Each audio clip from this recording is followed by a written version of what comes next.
नमस्कार, हमारे digital platform पर आपका स्वागत है। भारत और चीन के बीच सीमा विवाद एक बार फिर सियासी तूफान का केंद्र बन गया है। कांग्रेस नेता राहुल गांधी ने केंद्र सरकार पर हमला बोला और कहा कि चीन भारत की जमीन हड़प रहा है, लेकिन सरकार खामोश है।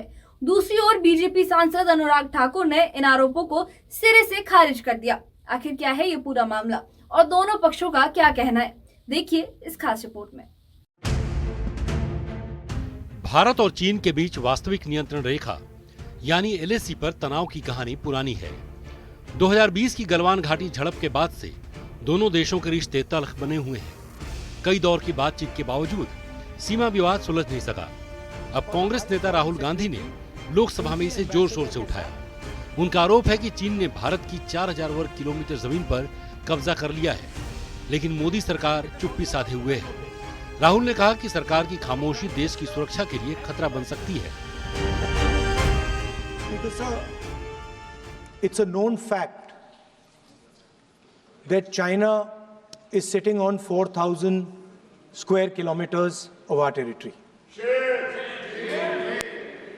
I was shocked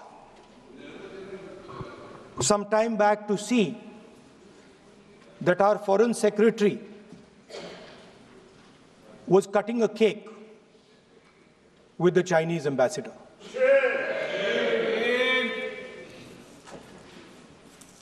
The question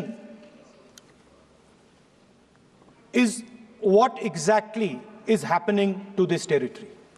4000 kilometre हैं, 4000 किलोमीटर चाइना ने ले लिए हैं और हमारे फॉरेन सेक्रेटरी उनके एम्बेसडर के साथ केक काट रहे हैं। 20 जवान शहीद हुए थे, उनकी शहादत की सेलिब्रेशन हो रही है केक काटकर। अब हम नॉर्मलसी के खिलाफ नहीं हैं, मगर नॉर्मलसी से पहले स्टेटस को होना चाहिए। हमारी जमीन हमें वापस मिलनी चाहिए। We should get our land back.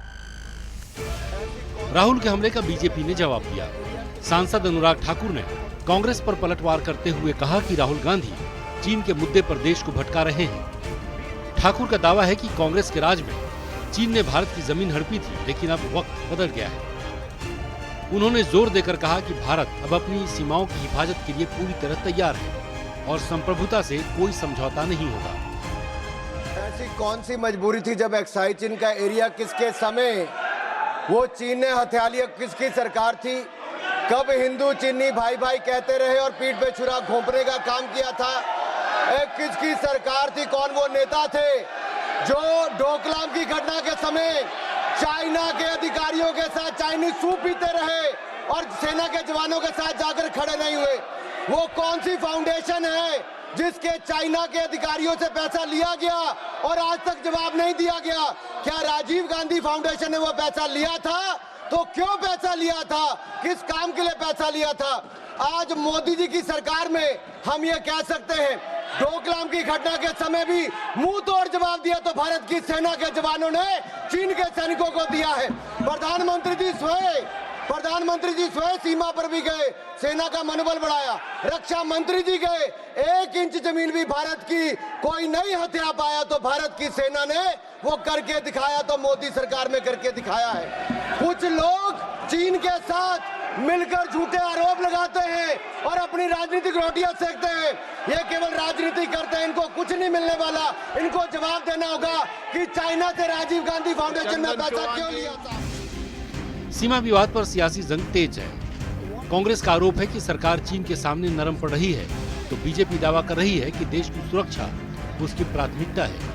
लेकिन हकीकत यह है कि एलएसी पर तनाव अब भी बरकरार है। दोनों देशों की सेनाएं आमने सामने हैं और विवाद का कोई ठोस हल नजर नहीं आ रहा। Bureau report, news 18 JKL। Bharat चीन सीमा विवाद पर सियासत फिर गर्मा गई है। राहुल गांधी सरकार को कटघरे में खड़ा कर रहे हैं तो बीजेपी पलटवार कर रही है। लेकिन असली सवाल अब भी बरकरार है, क्या सीमा विवाद का कोई स्थायी हल निकलेगा या ये बहस यूं ही चलती रहेगी? देखना होगा कि सरकार और विपक्ष इस मुद्दे पर किस दिशा में आगे बढ़ते हैं। इस बारे में आपका क्या कहना है, हमें कमेंट बॉक्स में जरूर बताएं।